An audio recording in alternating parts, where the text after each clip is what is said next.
Okay, so my name is Sheldon, S-H-E-L-D-O-N. Last name is Askew, A-S-K-E-W. I'm a lieutenant with the Austin Police Department, currently assigned to the Police Technology Unit. Okay, so today we're here to introduce Case Service. Case Service is a AI tool or an artificial intelligence tool that we recently stood up through our records management system provider, which is Versiterm. Versiterm's CEO and president is over to my right. He'll make comment here in just a few minutes.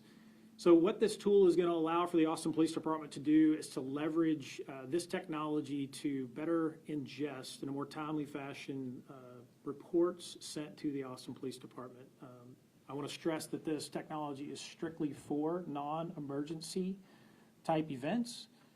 And take the opportunity to stress that if anything is in progress, if a suspect is still on scene, or if the individual making the report is under the age of 17, then they need to contact 911 and or 311, whichever is more appropriate. Just to be sure that I'm clear on what types of crime we're going to ingest in this particular system, I'm going to read these off, so bear with me here. Assaults, minor or no injury excluding domestic violence, threats excluding threats excluding domestic violence, burglaries that do not include fire or arson, theft excluding prescriptions, firearm, explosive, vehicle license plates, and motor vehicles of any kind, lost or missing property excluding narcotics, prescription medication, vehicle plates, and firearms, damaged property or graffiti, fraud, identity theft, illegal use of credit card or debit card, minor non-criminal child custody issues for documentation purposes only, and trespassing, where the suspect is no longer, of course, on scene, and shoplifting reports. What this is going to do is, again, is going to allow us to provide better customer service, right? The Austin Police Department is constantly evaluating ways, technology included, to improve our ability to serve our customer base. And we truly believe that this is going to dramatically decrease the period of time it takes for a citizen to make a report and for it to be ingested into our system.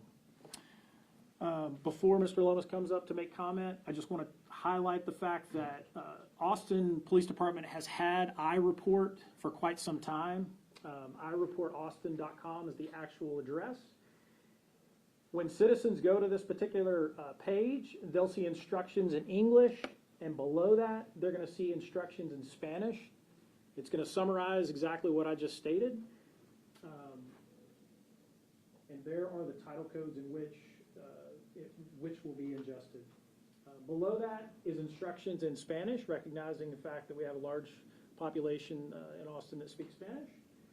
And above that particular Spanish portion is submit a report. When you click on submit a report, it's going to automatically take you to casenumber.com. Casenumber.com is in fact the tool that I just talked about.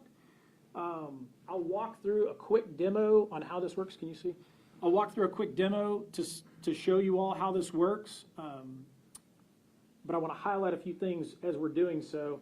Sissy, if you could please start a new report for me by hitting next. I'm sorry. Yep, go ahead.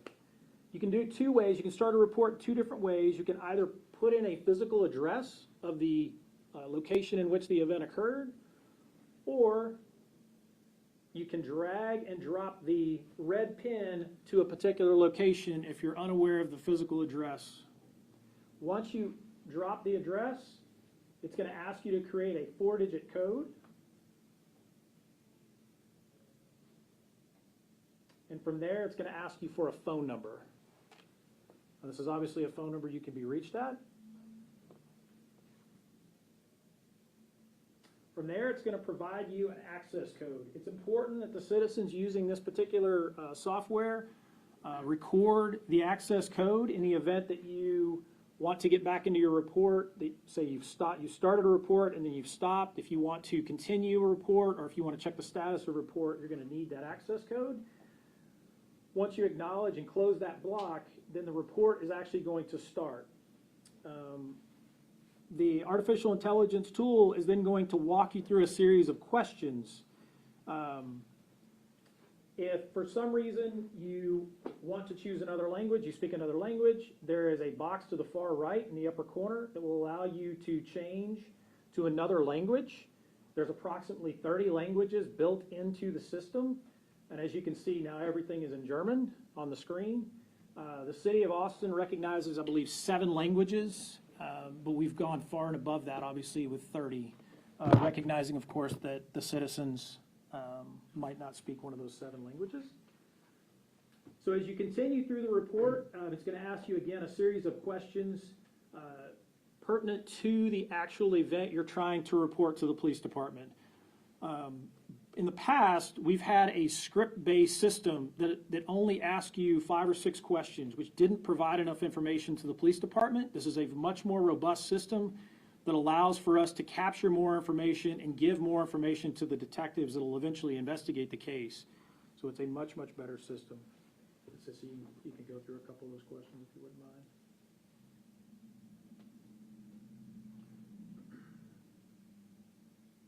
And in a few words, describe what took place. So you could type, I walked outside this morning and my vehicle's windows were broken.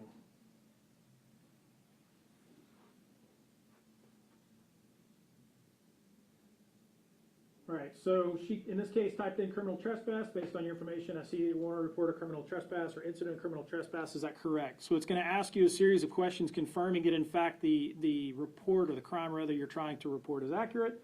And then, of course, walk you through a series of guardrails. A few minutes ago, I mentioned that one of the guardrails, or one of the preventers, if you will, of this particular service is you have to be above the age of 17. So obviously, it's asking you that question there in order to stop you if you are not. Let's go ahead and back out of that. I want to show the other continual report. And then, yeah. All right, so I mentioned earlier, continual report. So this feature allows citizens to go back into a report that they previously started that they needed to get more information about or something along those lines. It's going to ask you a series of questions, telephone number, the access code that I highlighted earlier, and of course the 4-digit PIN, the 4-digit PIN that you provided at the very beginning of the report. In the event you've lost that information, there's a Find My Information down at the bottom. And we won't walk through that, but that's one of the features with this particular system. And then, of course, report status. What this is going to allow the citizens to do is check the status of their case service report. It will basically tell them whether or not the report has been ingested into the records management system and give them more information about what they've already provided to the police department. As before, telephone number, access code, 4-digit PIN is required. And then, of course, there's the option to find the information in the event you've lost it. So what I'm going to highlight next, the previous 2 pages, ireportaustin.com and, of course, case number, are going to be public-facing pages that the public would have access to. This particular page only faces the police department, and what this does is this gives the police department the ability to look back and see for a period of time how many reports have been started, how many reports have been submitted, how many reports have been approved. And then from that, it breaks down more information, as you can see there on the screen. I'm going to go ahead and hand it over to Mr. Loomis. Thank you, LT. My name is Warren Loomis. I'm the CEO and President of Versatern Public Safety. Today, I feel very honored and excited to be here today to kick off this great new technology. This is an incredible advancement in how police departments across North America can better serve their communities, their citizens. Versatern Public Safety has departments across North America, both large and small. This latest module is based on AI technology to better interact and collect information from the citizen, allowing them to provide more information to the detectives so they can do a much better job and solve their crimes. This is our largest install of this module, case service. So Austin PD is the largest as of today, but we see it quickly growing, and I believe Austin PD is also already getting requests from other agencies across North America and want to understand it better. Providing better service to the citizens in a more efficient manner is what we're all about. And again, I feel extremely honored to be here today and to be able to kick this off. So thank you. We'll answer any questions that you all may have. So was the lag time in the old system getting the reports into the system or freeing up an officer to go out and respond to those calls? So it was a combination of both, but I would say the bigger part of that was getting the reports into the system. Okay. At this point, who's going to be the person or officer looking through this data? I know AI is going to help streamline the process, but I mean, the person, whoever is doing the report, they still want to talk to an officer and know whether or not it's being investigated. How are you guys going to deal with that? Yes, ma'am. So once you enter a case service report, it is going into a queue for review. That initial review will take place through our records department.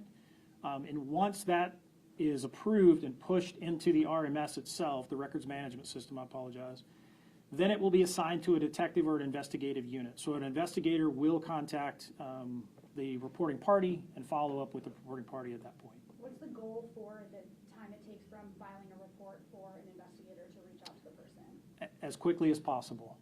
There's a number of variables that might impede, if you will, the contact. Case service, again, a very, very robust system, allows for us to ingest the information much more quickly. But the problem we've seen is that some reporting parties don't give us all the information we're asking for. Through the system? Correct. And so there are some cases wherein our records unit will reach back out to the reporting party to ask follow-up questions. And so depending on how long it takes the reporting party to answer those questions back, thus completing the report, obviously would impact the time period it would take for the reports to be assigned. Likewise, if a report happens in the middle of the night, right, a supervisor is going to have to review those reports even after they're pushed into the records management system, and thus assigning them to a detective. So it's going to take time for that to occur, but it's probably going to be 1 to 3 days on the high end. For the sake of just clarification, this new system compared to the old iReport is basically expediting the process and then additional questions that people have to answer. Is that basically? It is, but I would compare this much more to the officer interaction with the citizen. Again, before, we essentially were using a script that contained 5 to 6 questions. And they were all the same questions, regardless of the circumstances, if you will, of the crime. Now, we had different scripts for different crimes, but the reality of it is nothing really takes the place of the interaction.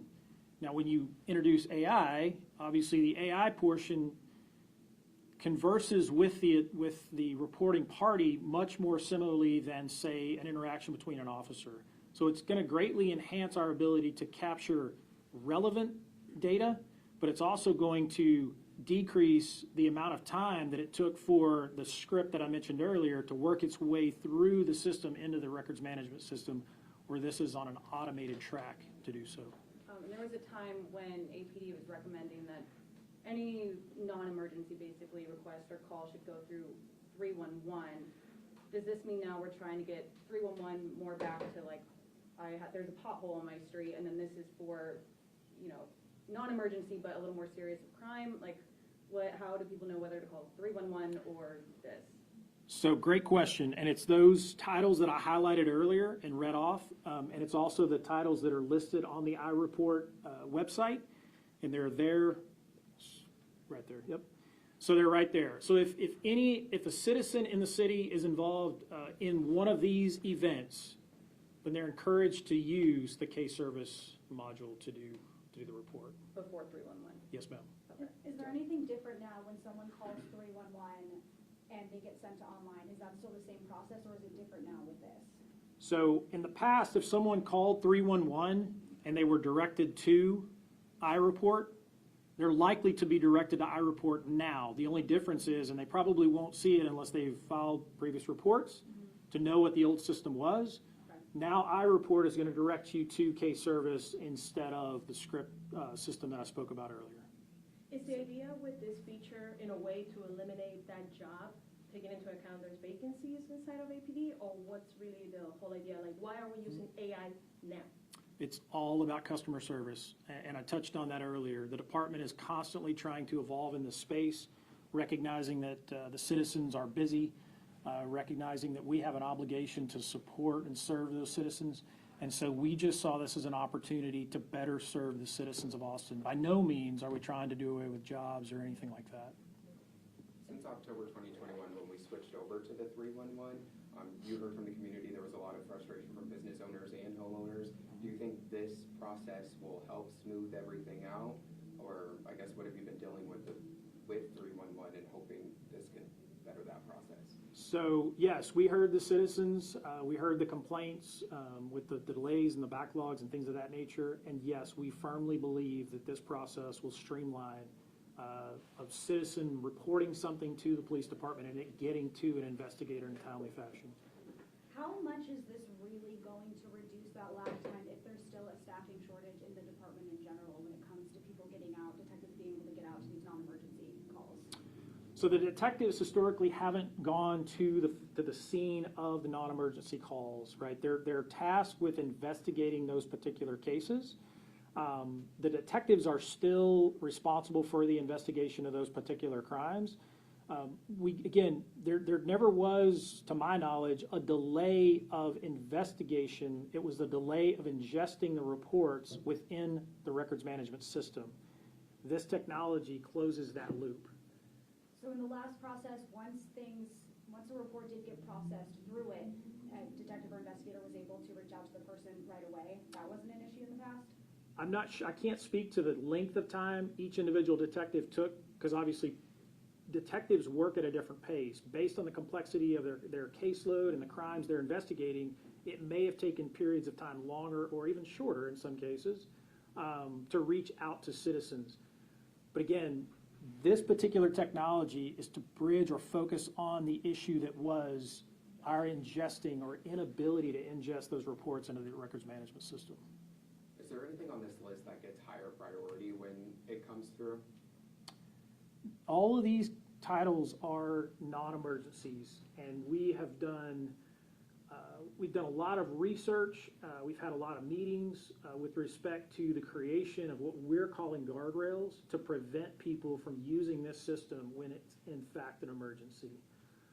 And I'll give you an example. If someone were to try to use this system and they use the term gun, it's going to kick them out of this system and they're going to be pushed to the 911 system or told to call 911. Because we recognize the fact that if a gun's involved, it's likely an emergency that an officer needs to respond to. Likewise, if a suspect is still on scene, we want to be able to go to that scene and we want to be able to make contact with the suspect because we believe firmly that that's the best form of customer service, and we also firmly believe that that's the best chance we have of potentially creating a solid case if there's one to be made. I know there was some confusion in the past with people would report something through 311 and get, I think it's called a service request number, and they thought they were getting the police case number. Through this, did you say that it automatically makes a police report case number?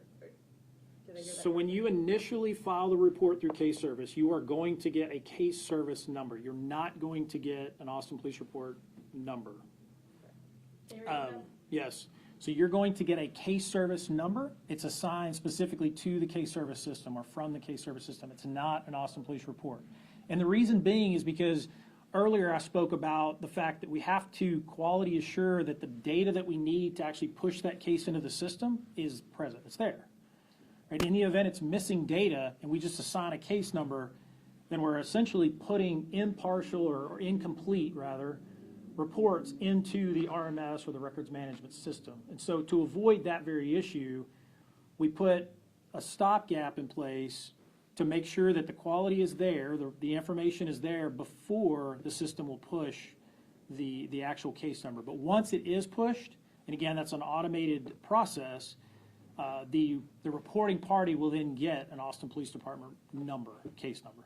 I know it's only been launched for a week, but is there any data yet to show how quickly it's moving? Can you go back to that? So I can tell you that we redirected iReport to case service at the end of February. We didn't make, it was kind of a soft launch. We didn't make a public announcement about it, but this is actual data from the system. And so you can already see that there are 2,129 reports that are started in the system. And that means someone has gotten in. The one we just demoed for you is now in the system. From there, you go to the next block, and those are 1,217 reports submitted. So they're complete. They're in that process where they have to be quality assured reviewed. From those, you get 692 reports that have actually pushed to the records management system. And then from that, obviously this data, we can break down how many reports were deleted, how many reports were denied, and so on and so forth in the center column. Why would one get denied? So the reports are denied in the event that they hit one of the guardrails I spoke about earlier. So if someone is under the age of 17, as an example, they would be pushed. Sorry, can you clarify again the 1217? Last question, please. The 692? The 692 is reports approved. Those have been pushed from case service into the record management system. Okay, and then 1217 was the, what was that number? Those are the reports that have been submitted to case service that are in a quality assurance, essentially, position at that point. As of now, is there an idea as to whom is doing this, who is using this feature more? Any specific area in Austin, north side, south side? I can't give you that data now, but I hope to be able to provide or shed light on that at a later time. All right, guys, thank you for coming out. Appreciate it.